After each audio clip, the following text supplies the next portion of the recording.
The Republican Party and the Democratic Party in the United States, what is their relationship really like? Why do they fight so fiercely to the point of life and death, yet never stop? In fact, the Republican Party is the oldest political party and has the deepest roots in the United States. Since the formation of the United States, the Republican Party existed. But at that time, it was called the Democratic Republican Party. However, at that time, the political party that truly dominated the United States was the Federalist Party, founded by the first U.S. President, George Washington. But by the 8th presidential election in 1816, when James Monroe, a member of the Republican Party, was elected, the Federalist Party quickly weakened and withdrew from the historical stage. From that point, the U.S. entered the era of single-party dominance by the Republican Party. However, this monopoly dominance did not last long. In the 10th presidential election in 1824, all candidates came from within the Democratic-Republican Party. The two most prominent candidates were John Quincy Adams, who was serving as Secretary of State, and Andrew Jackson, a farmer from the common class. John Quincy Adams represented the elite class and advocated that for the U.S. to develop, focus should be placed on industrial, manufacturing, and financial development. Meanwhile, Andrew Jackson was considered the father of American populism. He initiated the movement to identify true Americans within the country,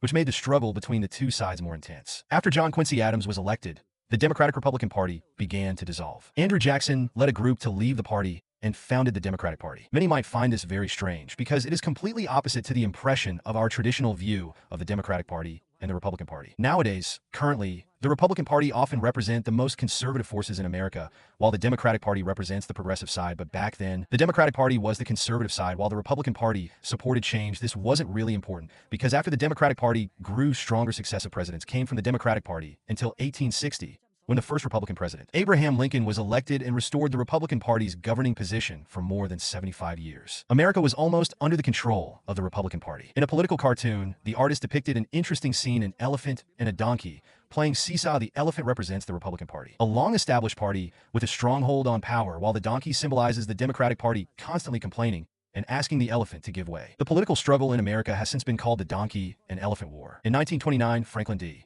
Roosevelt, a member of the Democratic Party, defeated all opponents to become president, leading America through the Great Depression and bringing the country back to its glory days. This also marked the beginning of the Democratic Party's golden age. The New Deal policies of Roosevelt significantly changed the political landscape in America. He strengthened government intervention in the economy, attracting many workers and middle-class people to join the Democratic Party, while the Republican Party maintained its identity as the party of the political elite. Traditionally, from this period, the positions of the two parties gradually swapped. The Democratic Party became the representative of the common people and reform advocates, while the Republican Party became the party of conservatives and the political elite. The continuous Democratic Party rule lasted until 1980, when Ronald Reagan was elected president, and power once again returned to the Republican Party. However, from then on, the two parties alternated in power. There was no longer a one-party monopoly. Currently, the Democratic Party and the Republican Party represent two different forces in American society. The Republican Party primarily represents the small-town working class, often sarcastically called the red state. The core of the Republican Party consists of domestic small and medium-sized businesses, industrialists, and farmers. They represent a powerful group often referred to as the Anglo-Saxon establishment, which is made up mostly of white Native Americans. This is especially true in deep southern states in America. On the other hand,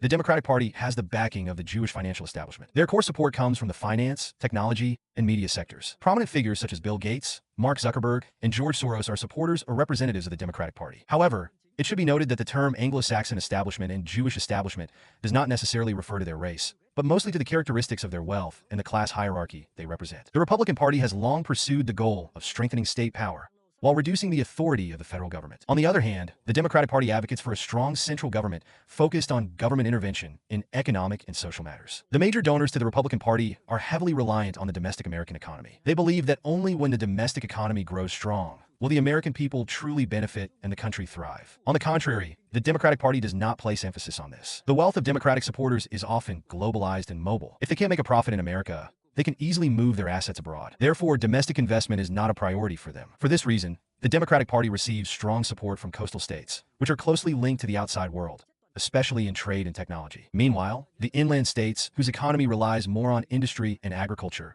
remain the stronghold of the Republican Party. Regarding economic policies, the Democratic Party tends to support government intervention, increasing public spending, expanding social welfare, and reforming healthcare systems. Meanwhile, the Republican Party pursues a policy of a smaller government. Meanwhile, the inland states, with an economy more reliant on industry and agriculture, are strongholds of the Republican Party on economic policy. The Democratic Party tends to support government intervention, increasing public spending, expanding social welfare, and reforming the healthcare system. Meanwhile, the Republican Party follows a small government policy, which means minimizing government intervention, promoting free competition in the market, cutting taxes, and reducing public spending. However, In recent years, the battle between the two parties has increasingly focused on social policies. The Democratic Party supports diversification, including racial equality, same-sex marriage, and personal freedoms, while the Republican Party emphasizes traditional family values and often receives strong support from religious organizations. This is the area where the confrontation between the two parties is most intense. However, in essence, both the Democratic and Republican parties are representatives of the bourgeoisie, serving the interests of the powerful corporations behind them. Whether it's Donald Trump or Kamala Harris rising to power,